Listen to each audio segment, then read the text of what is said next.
Bangladesh has just witnessed one of the most consequential political transitions in the modern history. यानी नई आने वाली जो गवर्नमेंट है इलेक्शंस के बाद उसने ओल्ड पॉलिटिकल इक्वेशन जो हैं उसको ओवरटर्न कर दिया है और हमने ये भी देखा कि रीजन के साथ जो उसमें उसकी अलाइनमेंट है वो भी डिफरेंट हमें नज़र आ रही है। और आज हम जिन चीज़ों पे डिस्कस करेंगे सबसे इम्पॉर्टेंट तो ये होगा कि बांग्लादेश की जो ये लेटेस्ट इलेक्शन है उसके बाद नई गवर्नमेंट जो है वो क्या चीज़ें सामने लेकर आना चाह रही है, क्या उसको चैलेंजेस फेस करने पड़े। और सबसे इम्पॉर्टेंट फैक्टर ये है कि इस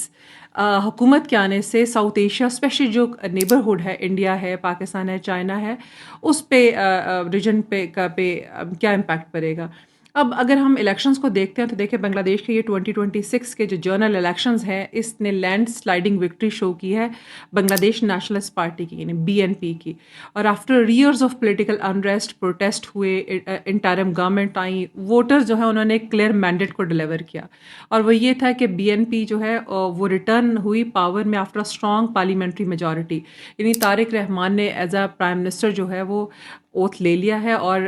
ये 15 ईयर्स के बाद हम कहते हैं कि एक डेमोक्रेटिक ट्रांजिशन ही आई है इन अ ट्रू सेंस। अब ये इलेक्शन सिर्फ इसलिए सिग्निफिकेंट नहीं है कि कौन जीता कौन हारा, बल्कि ये एक प्रोलॉन्ग्ड जो पॉलिटिकल अनसर्टेनिटी है इसने उसको ख़त्म किया है और जो स्टेट इंस्टीट्यूशंस है उनका रीसेट भी इसमें नज़र आया और जो पब्लिक डिमांड थी ना गवर्नेंस नॉट कन्फ्रंटेशन, वो भी हमने देखा है कि वो फुलफिल हुई है।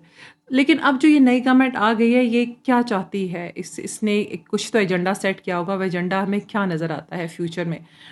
इनकी तीन जो है ना मेन कोर जिसको प्रायोरिटीज़ कहा जाता है वो तीन प्रायोरिटीज़ हैं। नंबर वन इसके पॉलिटिकल नॉर्मलाइजेशन जो है वो ज़रूरी है, यानी इन इदारों के ऊपर पार्लियामेंट, कोर्ट और सिविल एडमिनिस्ट्रेशन के ऊपर ट्रस्ट बहाल करना ताकि सोसाइटी में पोलराइजेशन ख़त्म हो। सेकेंडली जो है वो इकोनॉमिक स्टेबलाइजेशन, हमने देखा है कि बांग्लादेश पिछले कुछ अरसे से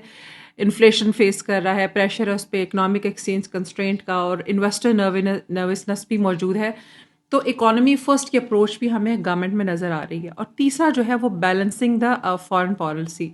वो किस तरह के किसी एक स्ट्रॉन्ग ग्लोबल पावर की तरफ अलाइनमेंट से ज़्यादा ज़रूरी है कि बीएनपी जो है वो स्ट्रेटेजिक बैलेंस और नेशनल इंटरेस्ट पे जा रही है, जो कि पाकिस्तान के लिए और चाइना के लिए बहुत खुशाइंद है कि इंस्टेड ऑफ के ये 160 मिलियन की जो स्ट्रॉन्ग इकोनॉमी है जो जियो पोलिटिकल क्रॉस रोड पे बैठी हुई है, ये इसका टिल्ट इंडिया की तरफ हो, बेहतर है कि एक बैलेंस्ड अप्रोच सामने आए ताकि रीजन में एक पॉजिटिव डेवलपमेंट हो सके। लेकिन साथ ही कुछ मेजर चैलेंजेस भी हैं जो ये हुकूमत फेस करेगी और ये कोई बहुत इजी रोड अहेड नहीं होगा। यानी इसमें तो एक ज़रूरी है कि जो जैसे अवामी लीग के ऊपर बैन लगा था तो उनकी जो ग्रुप है उनको साथ लेकर चलना ताकि पॉलिटिकल रिवेंज को अवॉइड किया जा सके और लार्ज पॉलिटिकल और सोशल ग्रुप जो है वो सिस्टम का हिस्सा बन सके इंस्टेड ऑफ इट कि उनको टारगेट किया जाए। ये बहुत बड़ा चैलेंज होगा। और दूसरा एक्सपोर्ट डिपेंडेंसी, एनर्जी इंपोर्ट्स और ग्लोबल अनसर्टेनिटी, ये सब कुछ जो है वो इकोनॉमिक रिकवरी के लिए बहुत मुश्किल है। तो ये मिरेकल तो नहीं होगा बट ये टाइम लेगा। और जो थर्ड जो है वो सोशल बैलेंस, कि गवर्नमेंट जो है वो उसको बैलेंस करना ज़रूरी हो जाएगा कि सेक्युलर गवर्नेंस कैसे करनी है और जो रिलीजियस पॉलिटिकल पार्टीज़ हैं, जो वोटर्स हैं, उनको भी लुक आफ्टर करना है, यूथ को लुक आफ्टर करना है ताकि इंटरनल टेंशन्स जो हैं वो रीओपन ना हो सकें। तो ये तीन बड़े चैलेंजेस फेस करेगा कि ये करंट हुकूमत। लेकिन अब सवाल जो ब्रॉडर आता है वो ये है कि जो जियो पॉलिटिक्स है उसके अकॉर्डिंगली रीजन पे इस इलेक्शंस के रिजल्ट का क्या इम्पैक्ट पड़ेगा। अगर हम इंडिया को देखते हैं तो इंडिया जो है ना वो उसकी डीपर सिक्योरिटी और इकोनॉमिक टाइज हैं बांग्लादेश के साथ, जिससे और स्पेशली पॉलिटिकल इंटरफेरेंस भी उसकी रही है अवामी लीग हसीना वाजिद के टाइम में। तो अब इंडिया बड़ा कॉशियस रहेगा, वो सिर्फ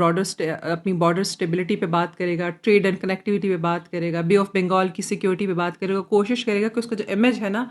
वो ठीक हो सके, स्पेशली जो बांग्लादेशी यूथ है जिस तरह से वो इंडिया को वो करते हैं, ब्लेम करते हैं उनकी पॉलिटिक्स में इंटरफेरेंस में। इसी तरह चाइना को हम देखते हैं तो चाइना जो है वो बड़े उनकी इंफ्रास्ट्रक्चर, मैरीटाइम एक्सेस और रीजनल इन्फ्लुएंस में आपस में बहुत कोऑर्डिनेशन है, स्पेशली जब ये ड्रोन की फैक्ट्री जो बिल्कुल on the border of India और बांग्लादेश चाइना लगा रहा है वो इंडिया के लिए बहुत प्रॉब्लमेटिक है। लेकिन चाइना जो है वो मुसलसल सपोर्ट प्रोवाइड कर रहा है मिलिट्री एस्पेक्ट में भी। पाकिस्तान के पास अर्ली साइंस नज़र आना शुरू हो गए थे डिप्लोमेटिक वार्मथ, इकोनॉमिक इंगेजमेंट के। और ये सिर्फ ड्रामेटिक अलाइनमेंट नहीं है बल्कि ये बांग्लादेश एक सिग्नल दे रहा है कि डाइवर्सिफाइड पार्टनरशिप की तरफ जाना ज़रूरी है। जो पाकिस्तान और बांग्लादेश दोनों के लिए ज़रूरी है। अगर हम एक बैलेंस्ड अप्रोच देखते हैं फॉरेन पॉलिसी की फ्रॉम बांग्लादेश, जिसमें पाकिस्तान का भी फ़ायदा और बांग्लादेश का भी। इंडिया बड़ा कॉशियस है, उसके बड़े जो इंटरेस्ट हैं वो डेमोक्रेटिक नॉर्म के साथ भी रिलेटेड है, और साथ ही साथ बे ऑफ बंगाल और सिक्योरिटी एस्पेक्ट के से रिलेटेड चाइना की एक्सेसिव इंटरफेरेंस बांग्लादेश के अंदर और उसकी कनेक्शन बांग्लादेश के साथ जो हैं वो थोड़े वो हैं अमेरिका के लिए बड़े वो हैं प्रॉब्लमेटिक हैं, और अमेरिका उसको बड़ा कॉशियसली देख रहा है। लेकिन वो देखेंगे कि फ्यूचर्स में किस तरह से सामने आता है।